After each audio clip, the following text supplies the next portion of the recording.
नमस्कार, मैं पूनम देवांगन समाज कार्य विभाग की ओर से प्रस्तुत करते हैं सड़कों पर घूमने वाले बच्चों के ऊपर बनी एक छोटी सी डॉक्यूमेंट्री फिल्म।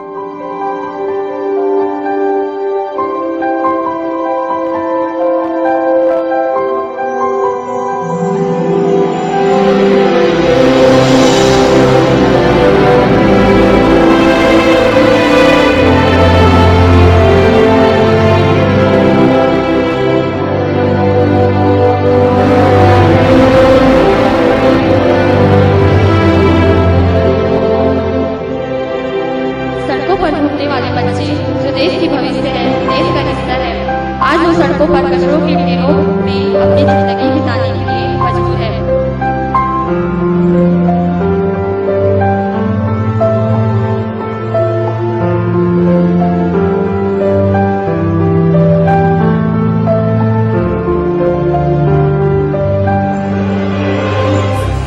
समाज में अपने जागरूकता पैदा करने की आवश्यकता है। और सरकार अगर योजना बनाई है तो योजना कहाँ तक लागू हो रही है?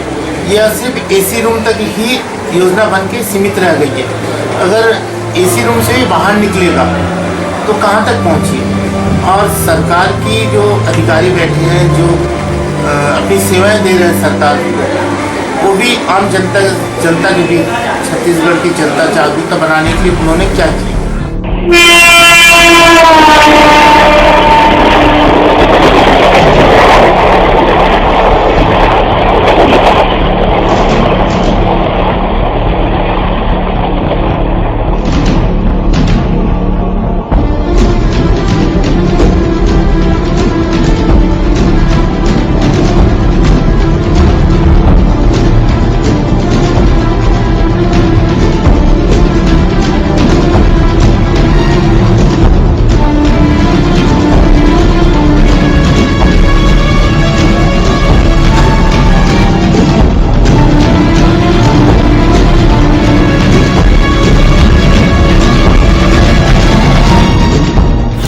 देखा गया है कि उनमें विभिन्न प्रकार की मानसिक प्रवृत्तियाँ होती है जो कि समाज के लिए अकल्याणकारी हैं, जैसे कि ड्रग्स लेना या अल्कोहल लेना, स्मोकिंग करना, चोरी करना और बहुत सारे असामाजिक कार्यों में लोग संलिप्त पाए गए हैं।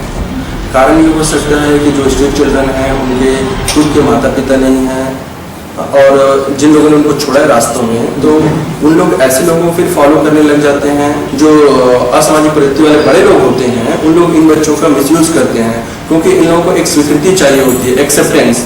और ये जो असामाजिक प्रवृत्ति वाले बड़े लोग होते हैं वो एक्सेप्टेंस देते हैं, इन लोगों को स्वीकार कर लेते हैं। ऐसा भी देखा गया है कि उनके जैसे माता पिता या कोई भी आइडियल पर्सन, आदर्श जिसको हम लोग बोलते हैं समाज में, अगर उनके साथ संपर्क नहीं हुआ या इन लोग उनके साथ अपना आइडेंटिफाई नहीं कर पाए तो फिर क्या हो जाता है, इनमें अवसाद पैदा हो जाता है, डिप्रेशन पैदा हो जाता है। तो ये समाज का और जो भी स्वास्थ्य विभाग है उनका रिस्पॉन्सिबिलिटीज बनती है कि उन लोगों का वो ध्यान रखे, क्योंकि यही बच्चे जब बड़ा होकर समाज में शामिल होंगे तो समाज उसको नकारेगा और वो समाज की प्रवृत्तियों के विरुद्ध जाएंगे तो फिर समाज की हानि होगी।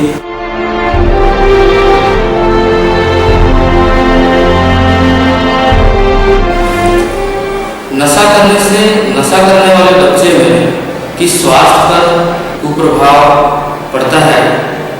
जैसे कुपोषण एक गंभीर बीमारी है।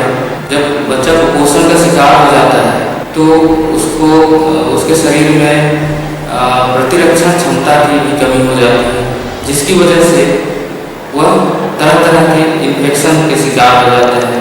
पीलिया या जिसको लिवर कैंसर की बीमारी हो जाती है, टीबी जिसको ट्यूबरकुलोसिस बोलते हैं, इस तरह की गंभीर बीमारी का शिकार हो जाता है। ऐसे बच्चों को अगर हम पहले से पहचान कर लें या उनके बारे में हमें जानकारी मिले तो बिल्कुल ही उनको नशा करने से बचाया जा सकता है।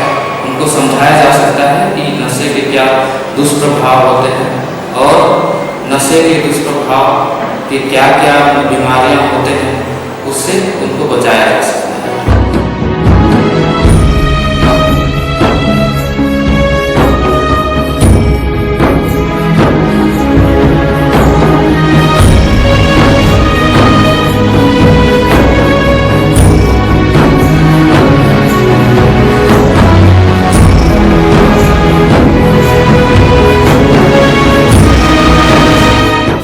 संरक्षण योजना है। ये योजना पूरे देश में 2 साल से लागू है ना। इस योजना में ये हर जिले में कमेटी बननी है, एक प्रदेश में कमेटी बनी है, समेकित बाल संरक्षण समिति राज्य की, छत्तीसगढ़ प्रदेश में भी लागू है। और इस योजना के तहत ही ऐसे बच्चों के बारे में विचार करना है। सरकार की इन बच्चों के लिए क्या शेल्टर हाउस खोल सकती है। शेल्टर हाउस मतलब बच्चे जहाँ कुछ दिन रुके, अगर वो घर से उनका मन नहीं लग रहा है या वो भीख मांग रहे हैं तो उनको वहाँ कुछ दिन रखा जाए, फिर उनको समझाया जाए, उनको अच्छा वातावरण दिया जाए। ऐसे बच्चों के लिए वो शेल्टर हाउस खोलना है। हर जिले में बाल कल्याण समिति होती है। ये बाल कल्याण समिति जो है वो एक कानूनी समिति है। जैसे कोई बच्चा आपको भटकता हुआ मिला तो सबसे पहले इस कमेटी के पास पेश होगा, फिर वो कमेटी तय करेगी कि इसको बाल गृह में भेजना है, किसका इलाज कराना है, कि इसको और कहीं भेजना है, किसके माता पिता को सौंपना है। तो ऐसे बच्चों को बाल कल्याण समिति के माध्यम से बाल गृह में भेजा जा सकता है।